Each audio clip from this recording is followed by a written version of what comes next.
Hello everyone, अपना reaction पर आपका स्वागत है। आज हम जिस वीडियो पर रिएक्ट करने जा रहे हैं उस वीडियो का टाइटल है मंदिर के द्वार में उतरा तारों का रहस्य, टेलीस्कोप का आविष्कार तिरुवनंतपुरम। मतलब ये वहाँ का है ये। और क्या बोलते हैं, प्रवीण मोहन है जिनकी ये वीडियो है। बहुत इंटरेस्टिंग वीडियो बनाते हैं ये। अगर आप न्यू है चैनल को सब्सक्राइब कर दीजिएगा, लाइक कर दीजिएगा, शेयर जरूर कर दीजिएगा। और देखते हैं किस तरीके की वीडियो है। अगर आप न्यू है तो इसे फिर से सब्सक्राइब कर दीजिएगा, मैं आपसे रिक्वेस्ट। तो क्या मतलब, अगर आपको वीडियो पसंद आती है तो आप इसे सब्सक्राइब कर दीजिएगा, ठीक है। तो वीडियो को शुरू करते हैं। हे गाइस, आज हम एक असाधारण प्राचीन मंदिर में जा रहे हैं जिसे थिरुपेरुंथुराई कहा जाता है। और इस मंदिर के अंदर अविश्वसनीय नक्काशी है जो इतिहास को फिर से लिख सकती है। जब हम इस कक्ष में प्रवेश करते हैं तो आपकी आंखें स्वाभाविक रूप से कक्ष के अंदर के देवता की ओर आकर्षित होती हैं। लेकिन चलिए द्वार के ऊपर की ओर देखते हैं। लिंटल पर आप कई तरह के पैटर्न देख सकते हैं। ये क्या हैं? उनका क्या मतलब है? क्या वे केवल सजावट के लिए उकेरे गए अर्थहीन पैटर्न हैं? नहीं, आइए उन पर करीब से नजर डालें। रसायन विज्ञान की कक्षाओं में हमने विभिन्न परमाणुओं से बने अणुओं के बारे में सीखा। क्या ये अणु हैं या क्या ये साधारण फूल के डिजाइन हैं? क्या वे आकाश में सितारों की याद नहीं दिलाते? जी हाँ, ये 27 लूनर स्टेशन हैं जिन्हें नक्षत्र कहा जाता है। इन स्टेशनों को आप रात के आसमान में देख सकते हैं। लूनर स्टेशन यह एक फैंसी शब्द है ना? वो है क्या? ये एक लूनर स्टेशन या ऐसा कुछ भी नहीं है। आकाश या ग्रहण को लें और आप प्रत्येक खंड के लिए मार्कर के रूप में सितारों के समूहों का उपयोग करके इसे 27 खंडों में विभाजित कर सकते हैं।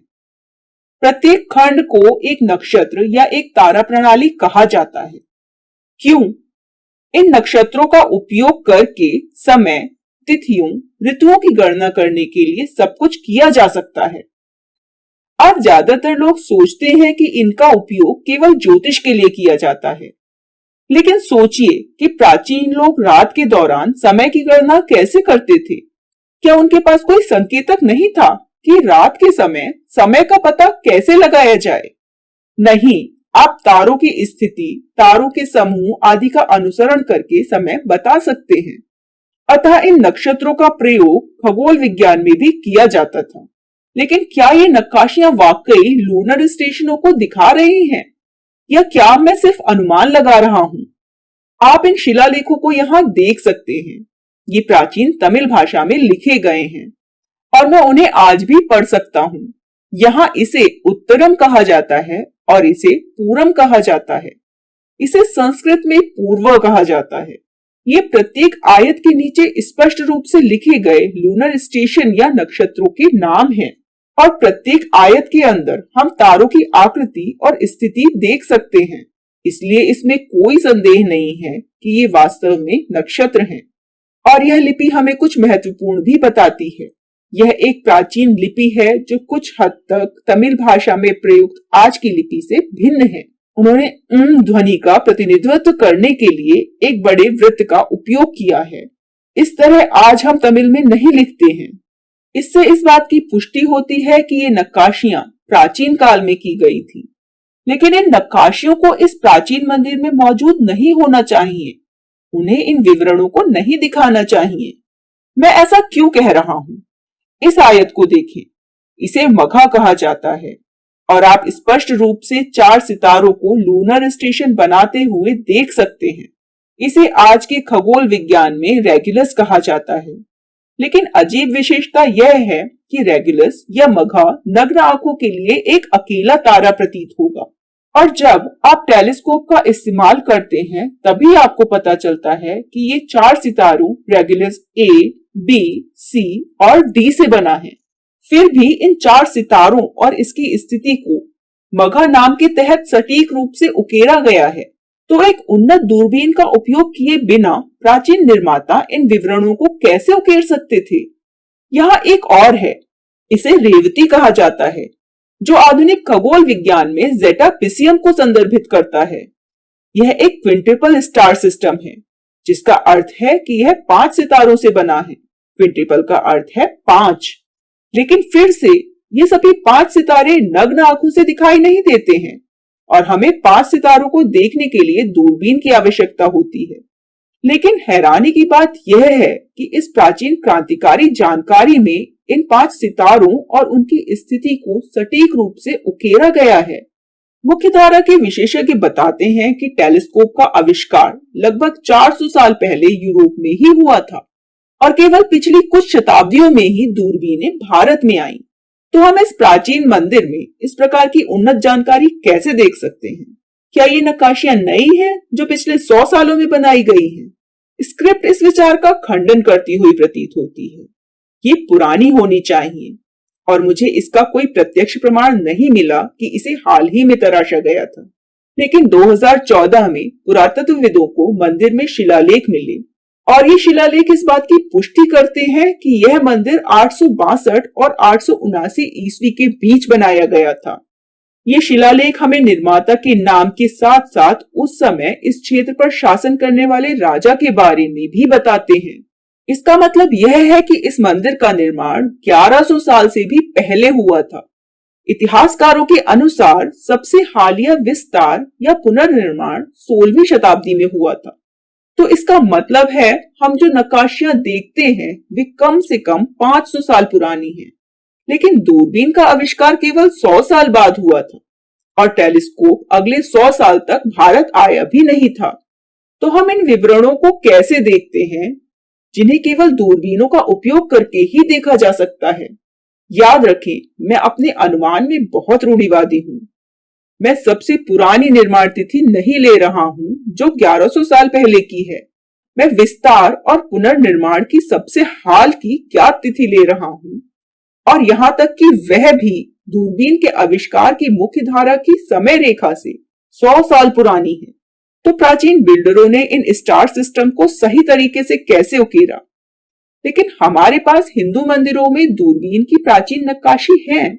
मैंने आपको 2 नक्काशियां दिखाई हैं, 2 अलग अलग मंदिरों में। दोनों में एक बेलनाकार यंत्र दिखाई देता है। एक सिरा आंख पर रखा हुआ है और इसका दूसरा सिरा आकाश की ओर इशारा करता है। ये स्पष्ट रूप से दूरबीन जैसे उपकरण हैं। पुरातत्वविद मानते हैं कि ये दोनों नक्काशियां करीब 900 साल पुरानी हैं। यह बताता है कि कैसे उन्होंने इन सभी तारा प्रणालियों और लूनर स्टेशन को पूरी तरह से देखा और प्रलेखित किया।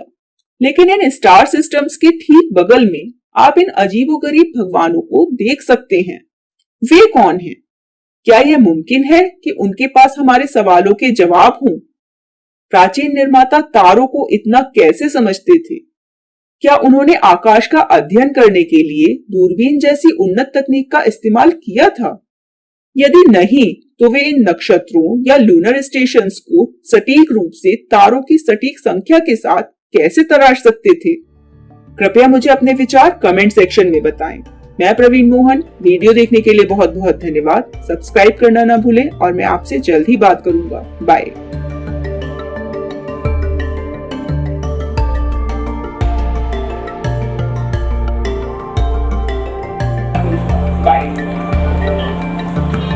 तो वीडियो कंप्लीट हो गई। मैं जो भी वीडियो देखती हूँ मैं हैरान रह जाती हूँ। मतलब कोई वीडियो उठा लो और अपने इतिहास के बारे में पता करते हैं तो हैरान रह जाते हैं कि ये इतना तो पता था कि भाई इंडिया सोने की चिड़िया था। जाहिर सी बात है कि यहाँ पे हर चीज़ थी। यहाँ पर आपके टेक्नोलॉजी से लेके सब कुछ था यहाँ पे। इसलिए जो बाहरी शक्तियाँ थी उनकी नज़र इंडिया के ऊपर रहती थी। तो अब जैसे इन्होंने बताया, वही टेम्पल के बारे में बताया था कि ये जो शेप्स बनी हुई हैं तारों की, ठीक है। अब ये जो तारों की जो शेप बनी हुई है ये नंगी आंखों से तो देख ही नहीं सकते इनको। ये जो शेप्स हैं इनको आप टेलीस्कोप से देख सकते हैं और आप कह रहे हो कि टेलीस्कोप सिर्फ 400 साल पहले आया है। और जो हमारे जो ये मंदिर आपका 1100 साल से पुराना है। और एक जो टेलीस्कोप की उन्होंने क्लियर क्रिस्टल कर ये करके दिखाया है कि वहाँ पे वो पिक्चर्स हैं जिसमें वो टेलीस्कोप से देख रहा है। तो आप आइडिया लगा सकते हैं कि ये जो तकनीक थी, ये टेक्नोलॉजी थी, इंडिया में पहले से ही थी ये, ठीक है। तो जब इंडिया जब कोई देश गुलाम हो जाता है ना, उसकी सारी चीज़ों को छीन लो, उसके बाद में क्या है कि आप अपने देश में ले जाओ और इधर उधर उसका अपने नाम पे वो कर दो कि भाई ये तो ऐसे हुआ था, ठीक है। ऐसे ही होता है। आप कहीं भी कब्जा कर लीजिए, आपके उसकी सारी चीज़ें अपनी हो जाती हैं और उसके बाद में उसके जो जितनी नॉलेज होती है वो भी अपनी हो जाती है, वो कुछ नहीं रह जाते। तो वो इंडिया के साथ भी ऐसा ही हुआ है। अब जैसे इसमें इतने सारे वो दिखा रखे थे कि किस तरीके से वो शेप बनी हुई थी तारों की, ठीक है, किसी का इस तरीके से, तो इनके पीछे क्या रीज़न था एक्चुअल में। सबसे पहली बात तो ये है कि जो दक्षिण भारत में एक कहावत है कि जहाँ मंदिर नहीं वहाँ पर कोई गांव नहीं होना चाहिए, मतलब कोई हर गांव में एक मंदिर होना चाहिए, ठीक है। तो उसका मतलब ये था कि वो सिर्फ आपके पूजा स्थली नहीं थे, वो उसके साथ में एजुकेशन के वो थे, जिसे आप क्या बोलते, पाठशालाएं जो होती हैं, तो मंदिरों में बाकायदा टीचिंग भी दी जाती थी, ठीक है ना। आपने देखा होगा जो इंडियन मंदिर होते हैं, भारत हमारे जो टेंपल हैं, जितने भी टेंपल हैं, उसमें आपको इस तरीके की कलाकारी दिखाई देगी, कलाकृति जो हैं वो दिखाई देंगी आपको, ठीक है, नक्षत्रों के बारे में, ठीक है। और इतनी सारी चीज़ें वो क्यों वो मंदिर में, ये तो क्या है, नॉलेज बहुत ज़्यादा थी और वहीं पर टीचिंग करी जाती थी, एक तरीके से बच्चों को वो सारी चीज़ें वहाँ सिखाई जाती थी बाकायदा, ठीक है।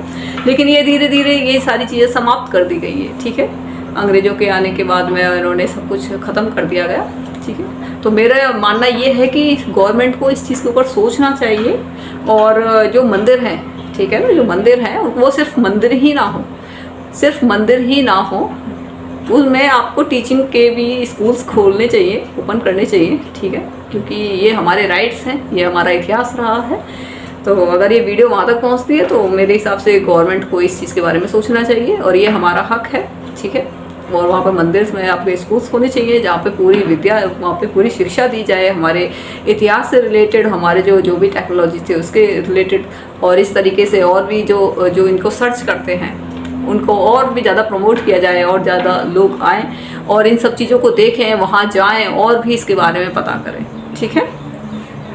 तो काफ़ी अच्छी वीडियो थी ये, और ये वीडियो बहुत बड़े ही अलग लेवल से सोचते हैं। बहुत से क्या होता है, एक जो आम इंसान होता है वो मंदिर में जाएगा, बस देखेगा भाई ये तो फूल पत्तियाँ बड़ी सुंदर सुंदर लग रही हैं, बस देख के आ गए। लेकिन जिसका लेवल ही डिफरेंट हो देखने का, वो मतलब अलग ही तरीके से देखता हो, तो वो अलग ही तरीके से वो उनको एक्सप्लेन करते हैं। तो ये जैसे ये भी शेप थी, ये सारी चीज़ें थी, तो इसका मतलब ये था कि टेक्नोलॉजी उस टाइम पे इंडिया में थी, ठीक है। अब सिंपल सी बात है, इंडिया सोने की चिड़िया था, तो सब कुछ था यहाँ पे ये घूम फिर के बात एक यही आ जाती है, ठीक है ना। तो आप बताएगा आपको कैसी लगी ये वीडियो। अगर आपको ये पसंद आई हो तो आप इस चैनल को सब्सक्राइब कर दीजिएगा, लाइक कर दीजिएगा, इसे शेयर जरूर कर दीजिएगा। नमस्कार।